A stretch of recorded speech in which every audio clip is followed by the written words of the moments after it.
Hi everyone, we're going to be doing the Real Housewives of Atlanta Season 5, Episode 2. Nene in Hollywood promoting her new show, The New Normal, and she's in the gay pride parade. And Nene, I don't know if she was just active, but Nene seemed very humble and very appreciative to people that's coming out, saying, "Hi Nene, I love you." She was waving at people, telling them she loves them. It was fabulous. She was giving people hugs and kisses. And at one time, Nene looked like she was crying, like, "Yes, I finally arrived.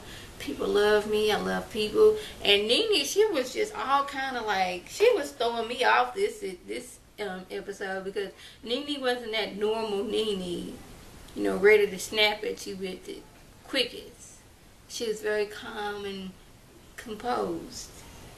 I was like, "Go ahead, Nene. I don't know if you're going to put it on the show or what, but it's good to see Nene not yelling at somebody, got the hand in somebody's face, cutting somebody out." So, meanwhile, Nene's back in Atlanta. Phaedra, Cynthia, and Nene, they go all working out. And Cynthia, we going to rewind right quick. What's her name? Kenya. She goes to lunch with, what's her name, Phaedra and Candy, and she's telling her side of the story, what went down at Cynthia's modeling agency. Apparently, Jet Magazine asked her and her alone personally to come judge these models at Cynthia's agency. And she, according to her, she's been very professional, but she didn't like the way the girl came in with the low-cut bikini, and she said something about it, and she's like, "Yeah, one of Cynthia's workers came up, and I had to get my security on him." And Phaedra was looking like, "Girl, you got security. You need to sit down somewhere. Yes, stop it." Which I was thinking the same thing, too. And Candy's like, "Why do you need security? We're going to let that pass." And she was trying to, basically seem like Cynthia didn't have a brain of her own. She's like, "I had just made a speech, and Cynthia made the same exact speech." But girl, this wasn't your agency to make no speech. You was a judge there. You supposed to keep quiet. And see, Q was quiet. See, the woman from, I was about to say Essence, from Jet was quiet. That was your moment to be quiet, too. Yeah. So, now that Nene and Phaedra and Cynthia are at the gym, they talking, and Kenya's name comes up, and Cynthia's like, "Oh, that one." And yeah, she was at my modeling agency. She was acting all kinds of rude. She brought security, which is too much. So Phaedra don't know who to believe. She's like, they both could be lying. They both could be telling a little bit of a truth. We don't know. So anyways, Cynthia wants to throw Nene a celebration of her success. And Nene, Nene was like, "Yeah, that'd be wonderful." She's like, "It shouldn't just be about me." I was like, "Go ahead, Nene. Yes, you do that. Make it about other women too, other professional women." So that's what they did, have a whole professional women's four-way. They gonna invite everybody, including Kim. And Nene, she's like, "Okay, you can invite Kim. Is that what you want to do? You can invite Kim." So the four-way goes off. Nene, she's like, cause she's having some wardrobe malfunction. Kim comes 2 hours late, stays all of 5 minutes, and her and Nene meet, walk by each other. Nene's nice and polite, says hi, tells Sweetie she looks nice. Yeah. And she's like, "Y'all leaving?" She's like, "Yeah, we got something to do. We had a dinner with the basketball husband's wife. We got dinner somewhere." She's like, "No, y'all come stay." And Kim's like, "I really can't stay." And Nene, she usually been like, "All right, bye, boo." But she's like, she was holding it back, and I could tell. She's like, "No, y'all stay." Kim, "I'm going to the restroom," and leaves. Which, why did you come if you was going to stay 5 minutes? Usually it was like, "I can't make it. I have other plans." So, Nene, she's feeling like, "Oh, Kim, she just left. Okay, that's her. I'm not going to sweat it. I'm not going to judge." So Nene, Cynthia, she's trying to give a speech to Nene about how, appreciative of her she is, and Nene's always got her back. But I guess Cynthia, she's not much of a talker on stage. I think at one point she said she does get kind of like stage fright a little bit. So Kenya decides to make her presence known and make a speech. And Cynthia's looking like, girl, is this what you always do? You just gotta make yourself a center of attention? Yeah. Yeah, Cynthia and Kenya kind of got into it a little bit. Yeah. Because Kenya wanted to introduce herself to Nene. And she was like, I know me and Cynthia, we had our little problems. And Cynthia, she was oozing her well. Like, I know this have to say something about me. She's like, I just don't want you to feel some kind of way. And Cynthia, she stepped in and was like, Nene's her own woman.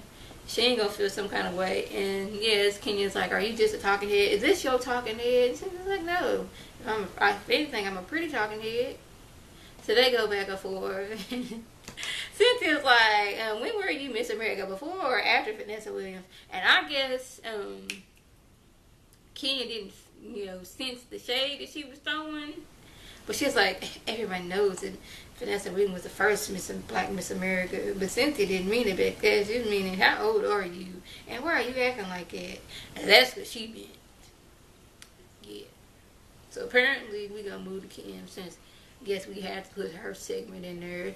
She's still up in arms about having to move. And her being in this situation last year when they had to move out the townhouse. And apparently Kim, she's too good to be living in a smaller house since she didn't live in this big old 70,000 square foot for the last year. And she was like, I can't live in small houses. Girl, was you not living in that penthouse before you moved into this big old house? I know you got 2 more babies now, but you gonna have to get it together. Get you a nice little foreclosed house like Candy did. The world will be yours. And fix that bad boy up. That's all you gotta do. Find you a nice, cheap foreclosed house that can accommodate you and your family. Or y'all just gonna be back at that little townhouse you was in. I need to know what Sweetie's job is. Because every time I see Sweetie's like laying down somewhere or sitting down. She be on, I guess she's texting or on the internet on her phone, but I don't ever actually see her do anything. And I don't know if she's just there for her and Kim to have a good laugh together or what. So we done with Kim. We're going to go back to Kenya and her boyfriend. She's ready to have babies, get married, and all that good stuff. She's like, I'm over 40. We need to do this now and now, right away. Ain't no waiting. I need you to marry me, get me pregnant soon. And she was like, I need to know about your past because we've been together almost 2 years off and on, but I don't know nothing about you. So he let go. One point, I asked Candy out. Now she's still in some kind of way like, dang, Candy got an upper hand on me. Now she could be thinking, yeah, your man asked me out. She would rather him going out with Candy. I guess since Candy said no, she's feeling some kind of way about it. So she goes off and has her moment in the bathroom, which was weird. I don't know if King is doing this on purpose or is this an act because she's too dramatic. I can see you being upset. Yeah, me and Candy, we becoming cool, and you didn't ask her out once upon a time. And the fact that she said no, are you still thinking about, hey, can I get with her? I can see her feeling like that. But she's like, I need to go excuse myself. Goes to the bathroom, comes back. That was hard for me to hear. I can't even eat no more. Can I have this food to go? Yes. I can tell that she is going to be giving me all kinds of headaches this season. Yeah. So that was basically the gist of the episode. If I left anything out, by all means, leave a comment or a video response. And like I always want to thank my subscribers and people who watch my videos. I want you to thumbs up, comment, subscribe, and share this video with your friends on Facebook, Twitter, and here on YouTube. This is Lady T signing off. Have a good one.